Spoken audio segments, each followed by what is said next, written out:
فلاں سے فلاں سے فلاں سے افضل سمجھتی ہے،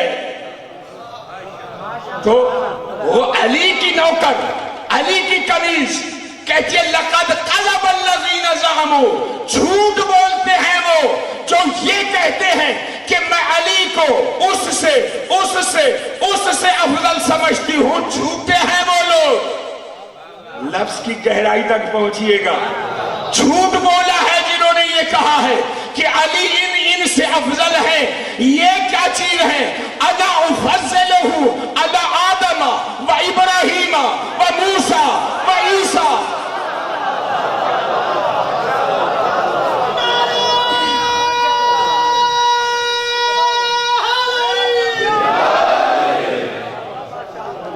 حجاج میں تو علی کو، یہاں پر اس نے ایک تصحیح کی ہے، اس نے کہا حجاج میں کون ہوتی ہوں فضیلت دینے والی؟ اللہ فضلہ، اللہ نے علی کو یہ فضیلت عطا کی ہے۔ علی کو میں تو آدم سے بھی افضل سمجھتی ہوں، ابراہیم سے بھی افضل سمجھتی ہوں، حضرت موسیٰ سے بھی افضل سمجھتی ہوں، حضرت عیسیٰ سے بھی افضل سمجھتی ہوں۔ حجاج بگڑ کے کہتا ہے یا حرہ، تو اے حرہ میں نے تو کچھ کے بارے میں پوچھا تھا، فتزیدین ثمانیۃ من الانبیاء، تو 8 نبیوں کا اور اضافہ کر رہی ہے۔ اگر دلیل نہ لا سکی تو یہی آپ کا لَسَرَبْ تو اونوں کا کہ میں تیری گردن یہی قلم کر دوں۔ سینہ تان کے کہتی ہے علی والے دلیل کے بغیر بات کرتے ہی نہیں، علی والا ہوتا ہی وہی ہے جس کے پاس اس کے ہر عقیدے کی دلیل ہوتی ہے۔ حجاج نے کہا بتا پھر تیرا علی کیسے افضل ہے آدم سے؟ بڑے آرام سے کہتی ہے حجاج اما تقرأ القرآن، کبھی قرآن نہیں پڑھا؟ قرآن میں اللہ نے یہ واقعہ ذکر کیا ہے کہ جب آدم سے ترک اولا ہوا اور اللہ نے کہا آدم میری جنت سے نکل جا، آدم جب جنت سے نکلنے لگے تو اللہ نے فرمایا جنت کی وردی یہی رکھتے جاؤ، جنت کا لباس اتارتے جاؤ، یہ ہے آدم، اور میرے مولا علی ان کے بچوں کے لیے جنت سے لباس آتے ہیں۔ خدا آپ کو سلامت رکھے۔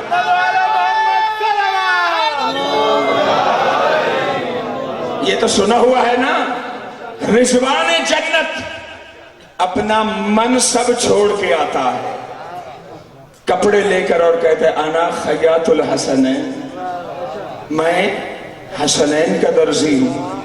اچھا لقد صدقت یا حرہ، دشمن اعتراف کر رہا ہے، اے حرہ تو نے بالکل سچ کہا ہے، بالکل صحیح بات کی ہے۔ فَبِمَ تُفَضِّلِهِ عَلَىٰ إِبْرَاهِيمَ خَلِيلِ اللَّهِ، کس وجہ سے تو علی کو ابراہیم خلیل اللہ سے افضل سمجھتی ہے؟ وہ تو اللہ کے صاحب شریعت اولو العزم نبی ہیں۔ اے علی کے نوکرو، اے علی کے حبدارو، یہ کبھی نہ سمجھا کریں کہ علی کی فضیلت جب بیان کی جائے تو نعوذ باللہ ہم ان انبیاء کا مقام گھٹا رہے ہیں۔ ان انبیاء کا مقام اپنی جگہ پر، جناب ابراہیم صاحب فضیلت ہیں، صاحب شریعت ہیں، اولو العزم نبی ہیں، لیکن حرہ بتاتی ہے کہ حضرت ابراہیم نے کہا قال رب ارنی کیف تحیی الموتى، مالک ذرا مجھے دکھا تو مردوں کو زندہ کیسے کرتا ہے۔ تو اللہ نے پوچھا اولم تؤمن، اے میرے نبی ایمان نہیں ہے؟ تو اللہ کے نبی نے کہا بھلا کیوں نہیں، کیوں نہیں، ایمان ہے، ولیکن لیطمئن قلبی، پوچھ اس لیے رہا ہوں قلب کو اطمینان حاصل ہو جائے۔ یہ اللہ کا اولو العزم نبی ابراہیم خلیل ہے، اور میرے مولا علی منبر پہ بیٹھ کے کہتے ہیں لو کشف الغطاء لمزددت یقینا، اگر علی کے سامنے سے پردے ہٹا دیے جائیں علی کے یقین میں اضافہ نہیں ہوگا۔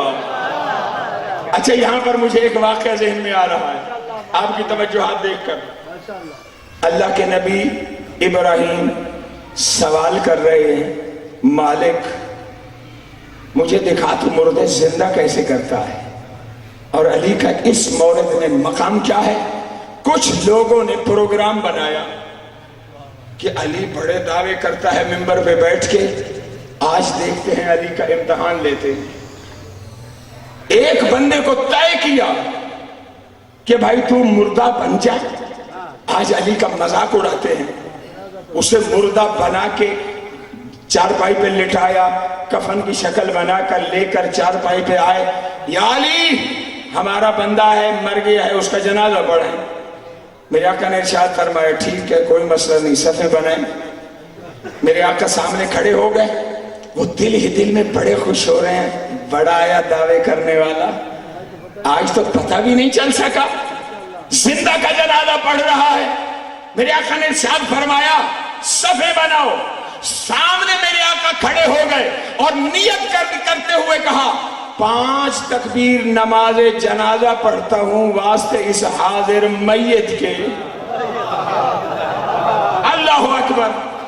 جنازہ جب پڑھا جا چکا، 2-4 بندے کھی کھی کھی کرتے ہوئے ہنستے ہوئے لوٹ پوٹ ہو رہے ہیں. کوئی ادھر جا کے ہنس رہا ہے، کوئی ادھر جا کے ہنس رہا ہے، مذاق کرنا چاہتے ہیں مولا علی کا. میرے آقا نے مسکرا کے فرمایا یہ ہنس کیوں رہے ہو؟ کسی نے کہا یا علی، ہم یہ دیکھنا چاہتے تھے آپ کا علم کتنا ہے. یا علی، ہم تو زندہ کو لے آئے تھے، آپ نے زندہ کا جنازہ پڑھا دیا. میرے آقا نے مسکرا کر کہا ہوگا زندہ، لیکن جب میں نے کہا تھا نا واسطے اس حاضر میت کے،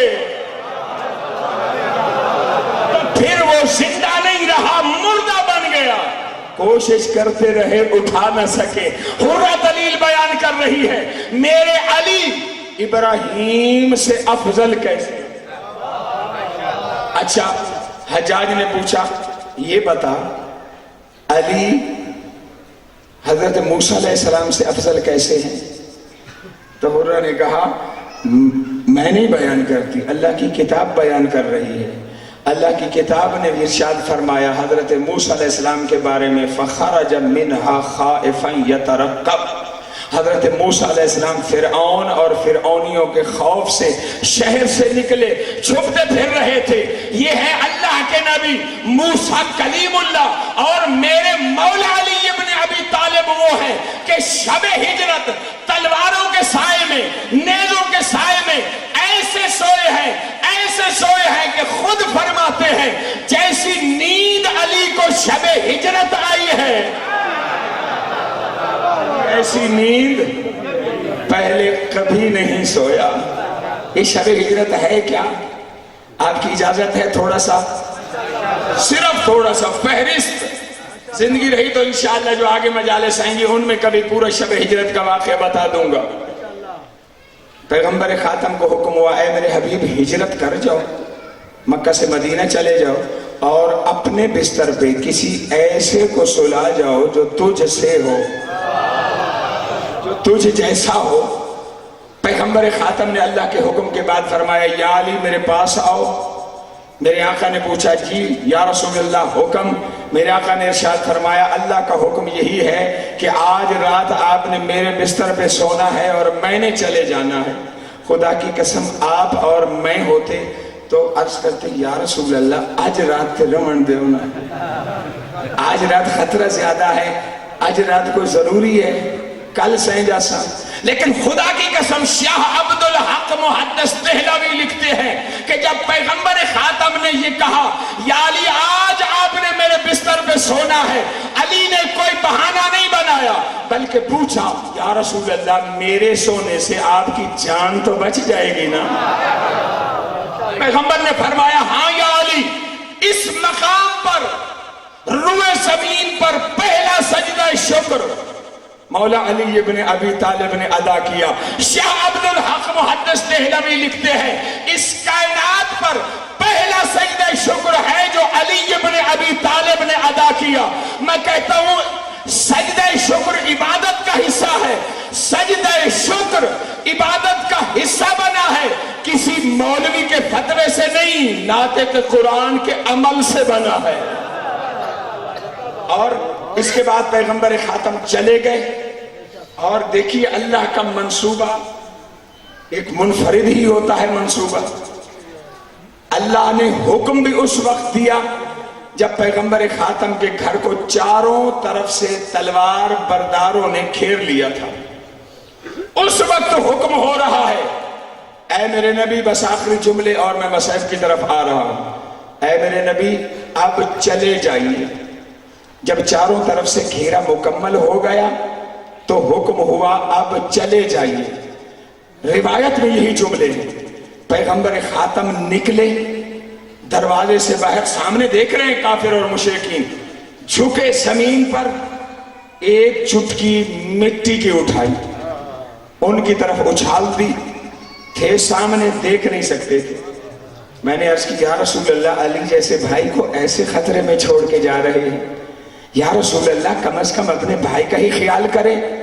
عجب نہیں رسول اکرم جواب دیں، ارے نادانو، جب میں باہر نکلا میں نے مٹی کی ایک چٹکی سے تجربہ کر لیا. مٹی کو عربی میں کہتے ہیں تراب. میں نے اندازہ لگا لیا جب تراب کی ایک چٹکی انہیں اندھا کر دیتی ہے، یہ ابو تراب کا کیا بگاڑ سکتے ہیں.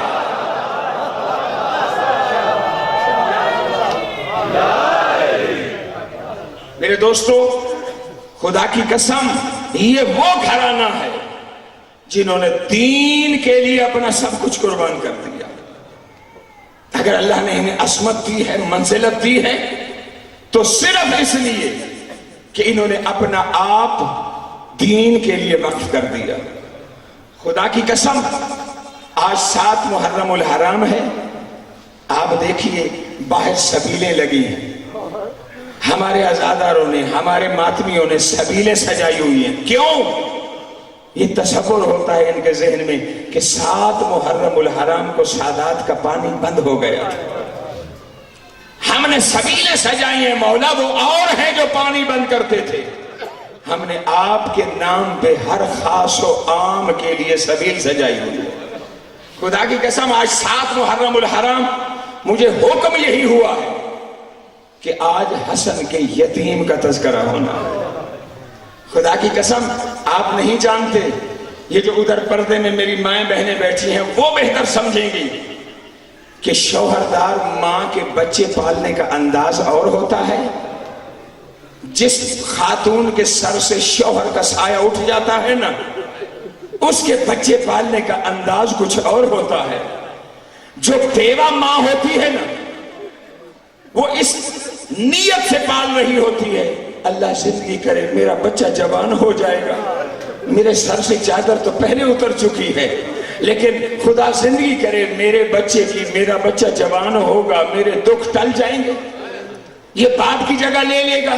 خدا کی قسم میرے آقا مولا امام حسن کی بیوہ یہی سوچ کر قاسم کو پال رہی تھی.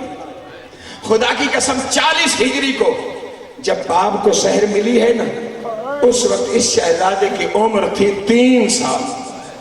جب جگر کے ٹکڑے کٹ کٹ کے باہر آنے لگے تو میرے مولا امام حسن نے کہا، فرما ذرا میرے لال قاسم کو میرے سینے پہ سلا دیجیے. اللہ جانے پھر اسے باپ کا سینہ نصیب ہوگا یا نہیں ہوگا. جب ماں نے لال کو باپ کے سینے پہ سلایا ہے نا عزادارو، بچہ تڑپ کے اٹھ بیٹھا، ہاتھ جوڑ کے عرض کرتا ہے، بابا پہلے بھی اس سینے پہ میں سوتا تھا، لیکن بابا آج یہ سینہ ایسے لگتا ہے جیسے آگ ہو. خدا کی قسم ابھی یہ منظر چل رہا تھا، یہ اچانک مولا امام حسن نے کہا، بھائی حسین یہ میرے جگر کے ٹکڑوں پر جلدی جلدی چادر ڈال دیجئے. کہا بھائی کیوں خیر ہے؟ کہا تمہیں نہیں پتا میری بہن زینب آ رہی ہے، وہ برداشت نہیں کر سکے گی، میرے جگر کے ٹکڑوں کو نہیں دیکھ سکے گی. عزادارو میرے آقا امام حسن نے وصیت کی، بھائی حسین اگر میدان کربلا میں میرا یہ یتیم قاسم کوئی خواہش کرے تو اس کی خواہش پوری کر دینا. عزادارو یہ قافلہ آ گیا میدان کربلا میں.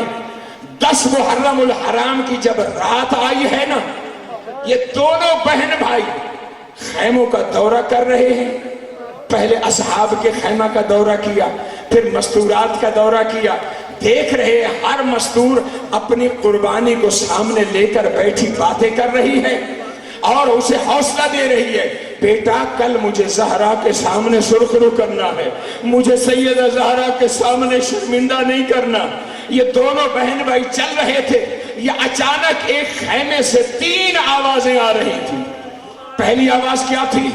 پہلی آواز یہ تھی، بیٹا علی اکبر کل جب صبح کا سورج طلوع ہوگا نا، سب سے پہلے اپنے مولا پر میں قربان ہو جاؤں گا۔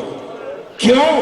بیٹا علی اکبر تو ہے میرے مولا کی آنکھوں کا نور، اگر تو پہلے چلا گیا نا تو میرے آقا کی آنکھوں کا نور ختم ہو جائے گا۔ دوسری آواز آئی، نہیں چچا جان، کل جب سورج نکلے گا نا سب سے پہلے میں اپنے بابا پر قربان ہو جاؤں گا۔ کیوں؟ چچا جان آپ ہیں میرے بابا کی کمر کا زور، اگر آپ پہلے چلے گئے نا میرے بابا کی کمر ٹوٹ جائے گی۔ دوستو یہ 2 آوازیں تھی، بہن بھائی نے بڑے آرام سے سنی، لیکن اب جب تیسری آواز آئی ہے نا بہن بھائی پھر کھڑے نہیں رہ سکے، زمین کربلا پر بیٹھ گئے۔ سنو گے تیسری آواز کیا تھی؟ تیسری آواز یہ تھی، بھائی جان علی اکبر چچا جان اگر اجازت ہو تو ایک بات میں کروں۔ بات یہ ہے کہ کل جب دن چڑھے گا نا سب سے پہلے چچا پر میں قربان ہو جاؤں گا۔ کیوں؟ نہ میں کسی کی آنکھوں کا نور ہوں، نہ میں کسی کی کمر کا زور ہوں، میرے جانے سے نہ کسی آنکھوں کا نور ختم ہوگا، نہ کسی کی کمر ٹوٹے گی۔ تڑپ کر میرے مولا اندر آئے، اپنے یتیم بھتیجے کو سینے سے لگایا اور کہا میرے لال قاسم ایسی باتیں کیوں کرتے ہو، کیوں چچا کا دل دکھاتے ہو؟ عزادارو رات گزر گئی، جب صبح عاشور نمودار ہوئی ہے نا بار بار خدا کی قسم بار بار یہ حسن کا یتیم آتا ہے، چچا جان مجھے اجازت دے دیجئے۔ خدا کی قسم ہر بار مظلوم کربلا یہی کہتے ہیں، اے میرے لال قاسم تو میرے حسن کی نشانی ہے، یہ کہہ کر ٹال دیتے ہیں۔ ایک سے ایک شہید ہوتا جا رہا ہے، جا رہے ہیں شہید ہو رہے ہیں، اصحاب شہید ہو رہے ہیں، انصار شہید ہو رہے ہیں۔ عزاداروں آخر ایک موقع ایسا آیا کہ یہ شہزادہ مایوس ہو کر ایک خیمہ کی تناب کے ساتھ ٹیک لگا کے بیٹھا ہوا تھا۔ یہ خیال آیا میرے بازو پر بابا نے آخری وقت ایک تعویذ بندھایا تھا، سوچا وہ تعویذ کھول کر دیکھتا ہوں۔ تعویذ کھولا، تعویذ پہ لکھا ہوا تھا میرے لال قاسم آپ یہ تعویذ کھول کر 10 محرم والے دن پڑھیں گے اور اس وقت عالم یہ ہوگا تیرا چچا دشمنوں میں گھر چکا ہوگا، خون کے پیاسے چاروں طرف جمع ہو چکے ہوں گے۔ اے میرے لال قاسم اس وقت اپنے چچا پر جان نثار کر دینا۔ بس جیسے ہی یہ خط پڑھا نا، یہ تعویذ نہیں تھا خط تھا، خط پڑھا خوشی خوشی دوڑتے ہوئے آئے، چچا کے سامنے بولے نہیں، تعویذ پیش کر دیا۔ میرے آقا نے یہ تعویذ پڑھا، تعویذ بھی پڑھتے جا رہے ہیں، آنکھوں سے آنسو بھی جاری ہیں۔ خدا کی قسم پہلے بھیجنے کا حق نہیں تھا، اب جب باپ کی اجازت آ گئی تو اب مولا کو روکنے کا حق نہیں تھا۔ میرے آقا نے شہزادے قاسم کو تیار کیا، امامہ بندھوایا، تلوار حمائل کی، اللہ جانتا ہے میں نے علماء سے سنا ہے۔ پھر جب مکمل تیار کر چکے نا، میرے آقا نے شہزادے کی قمیض آگے والی جانب سے چاک کر دی۔ یہ کیوں چاک کی؟ عرب کا یہ دستور ہوتا تھا، جب کوئی یتیم ہوتا تھا نا سامنے سے اس کی قمیض کو چاک کر دیا کرتے تھے۔ میرے آقا نے بھی بھتیجے کی قمیض کو چاک کر دیا، شاید کسی ظالم کو یہ سمجھ کے رحم آ جائے کہ یہ تو یتیم آ رہا ہے۔ لیکن عزادارو شہزادہ قاسم گئے میدان میں، جیسے علی کے شیر نے جنگ، حسن کے شیر نے جنگ کرنی تھی، ویسے جنگ کی روایت کے یہ جملے ہیں۔ اطمینان کا یہ عالم تھا کہ جنگ کے دوران گھوڑے پر جھک کر اپنے جوتے کا تسمہ درست کر رہے تھے، یا ایک ملعون ازلی نے شہزادے کی کمر میں نیزہ مارا، شہزادہ پھر سین پر سنبھل نہیں سکا، ایک اور ظالم نے دوسرا نیزہ مارا جو سینے کی طرف سے نکل آیا، پھر شہزادہ سین سے نیچے لٹکنے لگا اور شہزادے کا گھوڑا دشمن کی فوجوں کے درمیان۔ خدا کی قسم جب شہزادہ گرنے لگا نا، ہر شہید نے یہ کہا السلام علیکہ یا مولا، اے مولا ہمارا سلام قبول کیجئے۔ لیکن یہ واحد شہزادہ ہے، بالکل یتیموں کے انداز میں، بچوں کے انداز میں مولا کہہ کر نہیں پکارا، چچا کہہ کر نہیں پکارا، یہی جملہ زبان سے نکلا، اماں میں گر گیا، اماں میں زین سے نیچے آ گیا ہوں۔ عزادار و شہزادے کا گھوڑا دشمن کی فوجوں کے درمیان جس کے پاس سے گزرتا ہے، جس کے ہاتھ میں تلوار ہے وہ تلوار سے وار کرتا ہے، جس کے ہاتھ میں نیزہ ہے وہ نیزے سے وار کرتا ہے۔ یہ واحد شہید ہے جس کی لاش پر پہنچنے کے لیے مولا نے جنگ کی ہے۔ لیکن خدا کی قسم میرے 12ویں آقا ارشاد فرماتے ہیں، میرا سلام ہو اس جوان پر جس کی دائیں طرف کی پسلیاں بائیں طرف کو آ چکی تھی، بائیں طرف کی پسلیاں دائیں طرف کو آ چکی تھی۔ جب میرے مولا بھتیجے کی لاش میں پہنچے ہیں نا، تو پھر قاسم نہیں رہا تھا، تقسیم ہو گیا تھا۔ خدا کی قسم میرے آقا نے قاسم کو چنا، چننے کے بعد قاسم کو اٹھایا، لے آئے خیمہ کے دروازے پہ۔ جب خیمہ کے دروازے پہ پہنچے ہیں نا، کہا اماں فضہ قاسم کی ماں کو بلائیے۔ کیوں؟ اس لیے کہ قاسم کا بیٹا آیا ہے، قاسم ام فروہ کا بیٹا آیا ہے، قاسم کی ماں کو بلائیے۔ خدا کی قسم تاریخ کے یہ جملے ہیں۔ جناب فضہ بیان کرتی ہے، جب میں ام فروہ کے خیمے میں گئی ہوں نا، تو میں نے منظر بڑا عجیب دیکھا۔ میں نے دیکھا ام فروہ ہے، دونوں ہاتھ یوں دراز کیے ہوئے ہیں، کبھی خیمہ کی اس کنات کے ساتھ جا لگتی ہے، کبھی خیمہ کی اس کنات کے ساتھ جا لگتی ہے۔ جناب فضہ نے کہا ام فروہ مولا نے بلایا ہے، آپ کا بیٹا آیا ہے۔ رو کر کہا اماں فضہ جب سے میرا قاسم زین سے زمین پر